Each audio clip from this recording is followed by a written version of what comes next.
21 bob. Biz ular bilan xo'shlashib, kema bilan uddul qo's orlig'iga qarab yo'l oldik. Atsi Rodos orlig'iga, u yerdan Patariya shahriga bordik. Patariyada Fenikiya rayoniga boradigan bir kemani tepib, uningga o'tirib yo'lga chiqdik.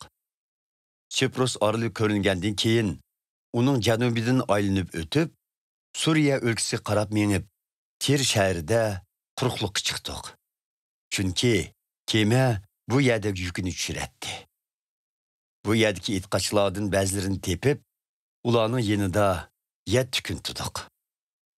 Muqaddas ruh ularga Pavlusning Yerusalimda tatadigan azoblaridan xabar bergan edi. Shunga ular uningga Yerusalimga borma deb nasihat qildi. Biroq biz u yerda bir hafta turgandan keyin safarimizni davomlashtirdik.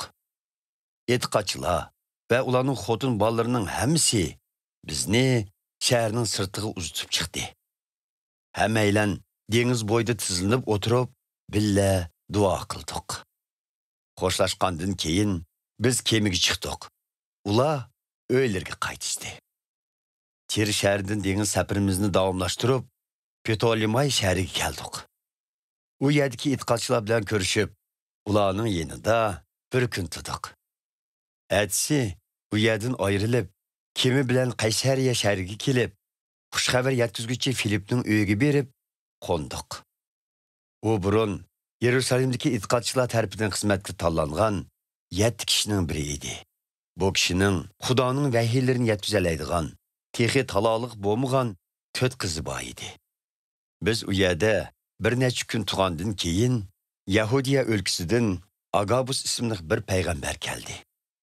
Bu kishi bizning oldimizga kelib, Pavlusning belvig'ini qo'liga ilib, o'zining put qo'lini bog'lab, muqaddas ruh dediki, bu belvog'ning egisi Yerusalimda Yahudilar tarafidan moshundoq bog'lanib, rimliklarning so'roq qilinishiga topshirildi, dedi. Biz bu so'zni anglagandan keyin shu yerlik kishilar bilan birlikda Pavlusni Yerusalimga bormaslikka undadik. Lekin Pavlus, sizlar nimishqa bunchalar qayg'urib, yuragimni ezisizlar. Men Yerusalimda Rabbimiz Ayso uchun tutqun bo'lsaqlar emas, u yerda o'lishgimi tayyorman, deb javob berdi.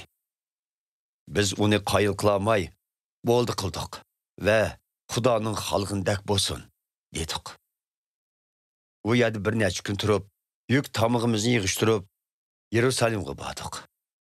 Qaysariyalik itqochlardan bir nechisi biz bilan hamsafar bo'lib, Yerusalimda bizni Minason ismli bir Sipruslikning uyiga boshlab bordi.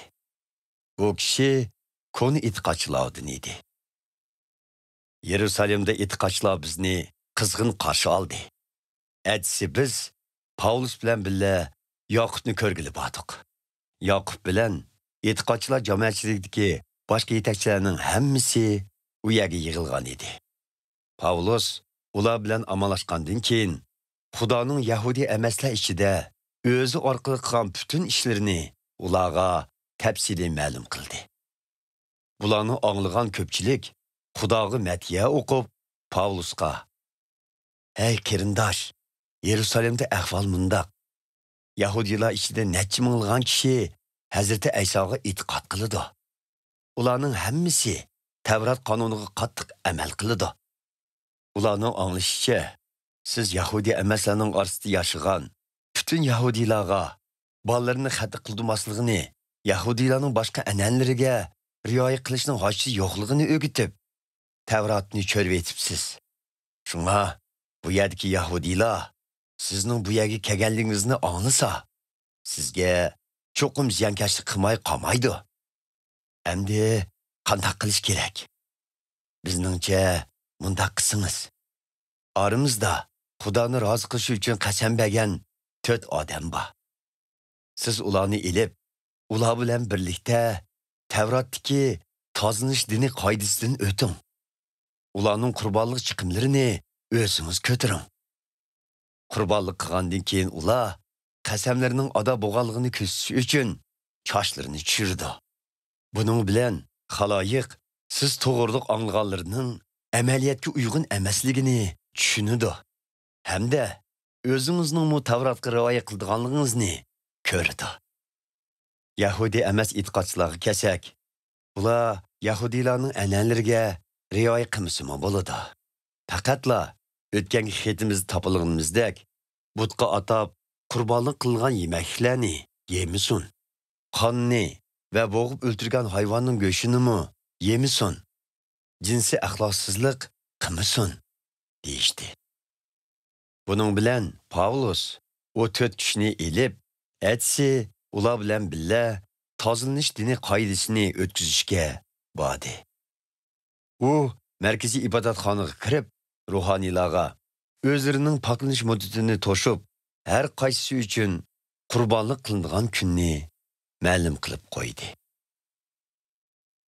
7 kunlik muddat to'shqi oz qolganda, Osiyo ülkəsindən kelgan ba'zi Yahudilar Pavlusni markaziy ibodatxonada ko'rib, jamoatni quturtib, uningga qo'l selib, "Ey Isroillar, yordamda bo'linglar. Bu odam hamma yerda xalqimizga, Tavrat qonunimizga va markaziy ibodatxonimizga qarshi so'zlarni taqtivyotidi. Amdilikda u Yahudi emaslarning markaziy ibodatxonimizga boshlab kirib, bu muqaddas joyni bulg'umoqda" deb chuqon ko'tirdi. Ularning bundaq deyishining sababi, buningdan burun ular Yahudi emas Efeslik Trofimni Pavlus bilan birga shaharda ko'rib, Pavlus uni markaziy ibodatxonaga boshlab kirdi deb xato o'ylagan edi. Shuning bilan butun shahar tavrab ketdi. Taraf-tarafdan yugurib kelgan xaloyiq Pavlusni tutib, markaziy ibodatxonadan so'rab elib chiqdi. İbadatxona qaravullari ibodatxonada qalayimqanchilik chiqmasin deb, ibodatxonning darvozalarini darhol taqib etdi. To'planchilar Pavlusni urib, o'ltirib etmoqchi bo'lib turganda, butun Yerusalimning qalayimqanchilik ichida qolganligi to'g'risidagi xabar u yerda turishliq Rim lashkarlarining qo'mondoniga yetib bordi. Qo'mondan darhol lashkar va bir qancha 105ni elib, to'plan bo'layotgan yerga yugurib keldi. Ularni ko'rgan xaloyiq Pavlusni urishni to'xtatdi. Qo'mondan oldiga o'tib, lashkarni Pavlusni tutib, 2 zanjir bilan bog'lashga buyurdi. Keyin "Bu odam kim? U nima gunoh qildi?" deb so'radi. To'planchilarning ichida ba'zilar uni desa, ba'zilar buni deyishib, qalayimqanchilik bo'lib ketdi. Shunga haqiqiy ahvolni aniqlashga amalsiz qolgan qo'mondan oxir Pavlusni yondagi qal'aga elib ketishni buyurdi. Pavlus qal'aning palampiga kelganda, to'planchilar texmu zo'ravonlashib ketdi. Shuning bilan lashkarlar uni qal'aga ko'tirib aketishga majbur bo'ldi. Ularning kaynidan agishib mangan xaloyiq uni o'ltiringlar deb baqirishdi. Lashkarlar Pavlusni qal'aga akirib ketishga oz qolganda, Pavlus grek tilida qo'mondandan "Bir eg'iz so'zim bor edi. Aytsam bo'lamdikin?" deb so'radi. "Grekcha bildikansan. Undaqda ilgari qalayimqanchilik chiqirib, xanjarli 4000 to'planchini boshlab, cho'lga qechib ketgan heliqi Misrlik sen o'xshamamsan?" deb so'radi qo'mondan. "Yo'q, men Yahudi, Kilikiya o'lkasining Tarsus shahrida tug'ilgan. Shu muhim shaharning fuqarosiman. Xaloyiqqa bir necha eg'iz so'z qilishimga ijozat qilsangiz", dedi Pavlus. Qo'mondan ijozat qildi. Pavlus palanpayda turib xaloyiqqa qo'l ishorati qildi. Ko'pchilik tinchiganda u aromiy tilda so'zlashga boshladi.